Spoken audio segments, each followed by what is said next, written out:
ദൈവനാമം മഹത്വപ്പെടട്ടെ. കർത്താവിൽ പ്രിയ വിശ്വാസിനി വിശ്വാസികളുടെ സമൂഹമായ കുഞ്ഞുങ്ങളെ, നിങ്ങളെ ഏവരെയും നമ്മുടെ പാപങ്ങളെ ഏറ്റെടുത്തുകൊണ്ട് ക്രൂശുമരണം സ്വീകരിച്ച് 3-ാം ദിവസം ഉയർത്തെഴുന്നേറ്റ് 40-ാം ദിവസം സ്വർഗ്ഗാരോഹണം ചെയ്ത കർത്താവായ യേശുക്രിസ്തുവിന്റെ നാമത്തിൽ പ്രഭാതവചനത്തിലേക്ക് വളരെ വിനീതമായി സ്വാഗതം ചെയ്യുന്നു. ഇന്ന് ധ്യാന വിഷയമായി കൊണ്ടുവന്നിരിക്കുന്നത് ആരാണ് പ്രകാശിതരാകുന്നത്? ആരാണ് പ്രകാശിതരാകുന്നത്? ദൈവത്തിങ്കിലേക്ക് നോക്കിയവർ പ്രകാശിതരായി എന്ന് നമുക്ക് മനസ്സിലാകും. 34-ാം സങ്കീർത്തനം 5-ാം വാക്യം നോക്കുമ്പോൾ അതിൽ നാം കാണുന്നത് അവങ്കിലേക്ക് നോക്കിയവർ പ്രകാശിതരായി, അവർ ലജ്ജിച്ചു പോയതുമില്ല എന്നാണ്. ദാവീദ് ഈ സങ്കീർത്തനം എഴുതിയ സാഹചര്യം എന്താണ്? ദാവീദ് അബീമേലെക്കിന്റെ മുമ്പിൽ ബുദ്ധിഭ്രമം നടിക്കുകയും അവിടെ നിന്നും അവനെ ആട്ടിക്കളയുകയും ചെയ്തു.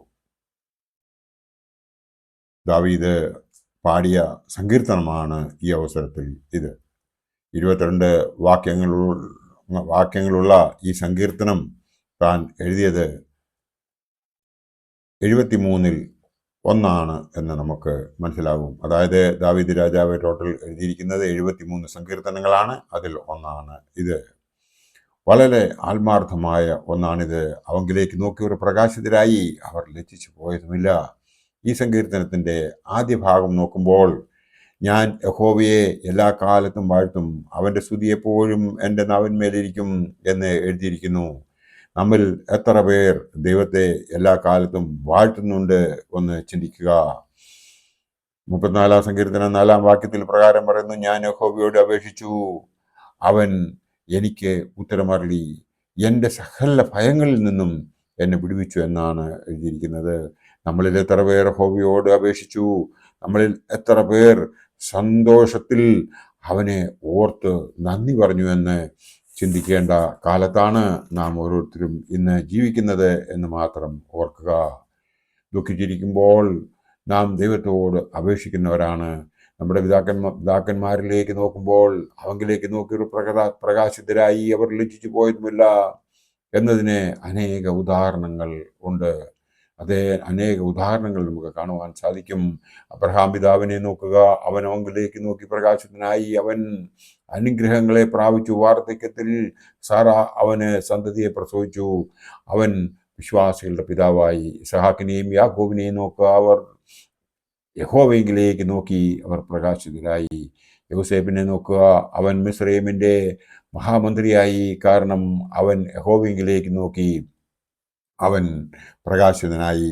ഉൽപ്പത്തി പുസ്തകത്തിലേക്ക് നാം നോക്കുമ്പോൾ, യഹോവയെ സേവിച്ചവനായ നോഹയെയും കുടുംബത്തെയും നോക്കുക, അവൻ യഹോവയിലേക്ക് നോക്കി, അവൻ പ്രളയത്തിൽ നിന്നും രക്ഷ പ്രാപിച്ചതായി നമുക്ക് കാണുവാൻ സാധിക്കും. ശമൂവേൽ പ്രവാചകന്റെ 1-ാം പുസ്തകം വായിക്കുമ്പോൾ കാണുന്നത് എൽക്കാനയെയും ഹന്നായെയും നമുക്ക് മനസ്സിലാകും. അവർ യഹോവയിലേക്ക് നോക്കി, അവർ പ്രകാശിതരായി എന്നതാണ് അവർക്ക് ശമൂവേൽ ബാലനെ ലഭിച്ചു. പുറപ്പാട പുസ്തകത്തിലേക്ക് നാം നോക്കുമ്പോൾ മോശയെ നോക്കുക, അവൻ യഹോവയിലേക്ക് നോക്കി, അവൻ ഇസ്രായേൽ ജനങ്ങളെയും മിസ്രയീമിൽ നിന്നും വിടുവിച്ച് നേബോ പർവ്വതത്തിന്റെ അടുക്കൽ വരെ കൊണ്ടുവന്ന് എത്തിച്ചു. അവനെ പോലെ ഒരു പ്രവാചകൻ പിന്നീട് ഉണ്ടായിട്ടുമില്ല. ദാനിയേലിന്റെ പുസ്തകം വായിക്കുമ്പോൾ ഹനനിയാവെ, ആശ്ചര്യാവെ, മീശായേൽ, ദാനിയേൽ എന്നീ പൈതങ്ങളെ നാം കാണുന്നു. നെബൂഖദ്നേസർ രാജാവ് തന്നെ മാത്രം നമസ്കരിക്കുന്നതിനായി കൽപ്പന പുറപ്പെടുവിച്ചു. അവരുടെ പേര് മാറ്റി, എന്നാൽ ആ കൽപ്പന കൂട്ടാക്കാതെ അവർ യഹോവയെ സേവിച്ചു, നമസ്കരിച്ചു. അവർ അവങ്കിലേക്ക് നോക്കി പ്രകാശിതരായി. അവരെ തീച്ചൂള വേവിച്ചില്ല. ദാനിയേലിനെ സിംഹം കടിച്ചു കീറിയില്ല. യുയാക്കീമിനെയും ഹന്നായെയും നോക്കുക, അവർ യഹോവയിലേക്ക് നോക്കി പ്രകാശിതരായി. അവർക്ക് ദൈവമാതാവാകാൻ യോഗ്യതയുള്ള ഒരു മകളെ ലഭിച്ചു. സഖറിയാ പുരോഹിതനെയും എലിശബായെയും നോക്കുക, അവർ യഹോവയിലേക്ക് നോക്കി പ്രകാശിതരായി. അവർക്ക് സ്നാപക യോഹന്നാനെ ലഭിച്ചു. അപ്പോസ്തലന്മാരെ നോക്കുക, അവർ യേശു കാണിച്ച പാതയിലൂടെ സഞ്ചരിച്ചു പ്രകാശിതരായി. അപ്പോസ്തല പ്രവൃത്തികൾ നാം ആദ്യ ഭാഗം, അതായത് 6, 7, 8 അധ്യായങ്ങൾ നോക്കുമ്പോൾ നാം കാണുന്നത് സ്തെഫാനോസ് കൃപയും ശക്തിയും നിറഞ്ഞവനായിട്ടാണ് അവൻ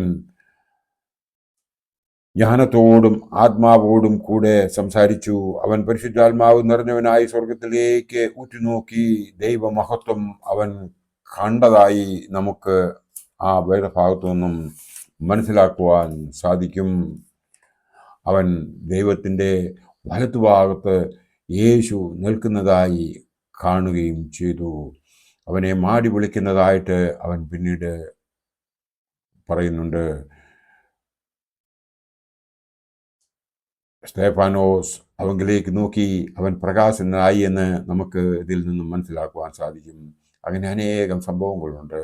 ഇവിടെ നാം നോക്കേണ്ടത് സങ്കീർത്തനം 34:6 ഈ എളിയവൻ നിലവിളിച്ചു, യഹോവ കേട്ടു, അവൻ്റെ സകല കഷ്ടങ്ങളിൽ നിന്നും അവനെ വിടുവിച്ചു. നമ്മൾ ബൈഹാർട്ട് ചെയ്ത് എപ്പോഴും ചിന്തിച്ചിരിക്കേണ്ടതായ ഒരു ഭാഗമാണ്. അതായത് ഈ എളിയവൻ നിലവിളിച്ചു, യഹോവ കേട്ടു, അവൻ്റെ സകല കഷ്ടങ്ങളിൽ നിന്നും അവനെ രക്ഷിച്ചു. നാം ജീവിക്കുന്ന ഈ ലോകത്തിൽ സുഖങ്ങൾ മാത്രം അന്വേഷിക്കുന്ന ഒരു തലമുറയാണ് നമുക്ക് കാണുവാൻ സാധിക്കുന്നത്. നമ്മുടെ പിതാക്കന്മാർ അവങ്കിലേക്ക് നോക്കി അവർ പ്രകാശിതരായി. പരമല്ല തിരുമേനിയെ നോക്കുക, അവൻ പരിശുദ്ധനായി ഘോഷിക്കപ്പെട്ടു. ഗവർഗീസ് മാർ ദിവന്നാസ്യോസ് തിരുമേനിയെ നോക്കുക, അവൻ നമുക്ക് ഒരു നല്ല മാതൃകയായി. ദൈവത്തിങ്കിലേക്ക് നോക്കി അവൻ പ്രകാശിതനായി പരിശുദ്ധനായി ഘോഷിക്കപ്പെട്ടു. പാമ്പാടി തിരുമേനിയെ നോക്കുക, അവൻ യഹോവയിലേക്ക് നോക്കി അവൻ പ്രകാശിതനായി അനേകം പേർക്ക് ഉപകാരിയായി തീർന്നു. ഇങ്ങനെ ഒരു തലമുറയെ നമുക്ക് വാർത്തെടുക്കുന്നതിനായി നാം സ്വയം മാതൃക ആകുവാൻ നമുക്ക് സാധിക്കുമോ എന്ന് നാം നമ്മോട് ചോദിക്കുകയും മാതൃക ആയിരിക്കുകയും ആണ് വേണ്ടത്. കൽപ്പനകളെ അനുസരിക്കുന്നവരായിരിക്കണം നാം ഓരോരുത്തരും.